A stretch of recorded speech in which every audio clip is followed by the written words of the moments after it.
Hyderabad real ఎస్టేట్కు అతిపెద్ద గండంగా మారిందని ఆరోపణలు ఎదుర్కొంటున్న హైడ్రాకు పోలీస్ స్టేషన్ పవర్స్ కూడా ఇచ్చారు. బుద్ధా భవన్లో హైడ్రా పోలీస్ స్టేషన్ను రెడీ చేస్తున్నారు.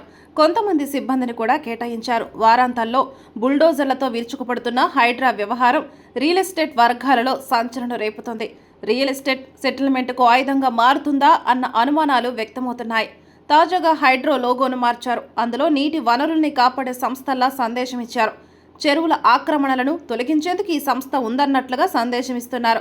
హైడ్రా ఏర్పాటు కాకముందు జరిగిన అక్రమ నిర్మాణాలతో సంబంధం లేదని, ఆ తర్వాత వాటిని మాత్రమే పరిగణలోకి తీసుకుంటామని చెబుతున్నారు. కానీ వసంత ప్రాజెక్ట్స్లో మాత్రం గతంలో చేసిన నిర్మాణాలను కూల్చివేశారు.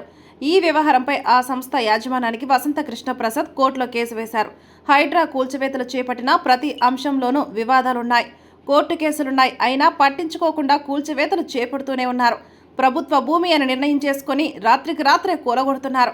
దాన్ని స్వాధీనం చేసుకోవడానికి ఓ పద్ధతి ఉంటుందని హైడ్రా భావించకపోవడంతో రియల్ ఎస్టేట్ వర్గాలు రిస్క్ ఎందుకని కార్యకలాపాలు తగ్గించుకుంటున్నాయి.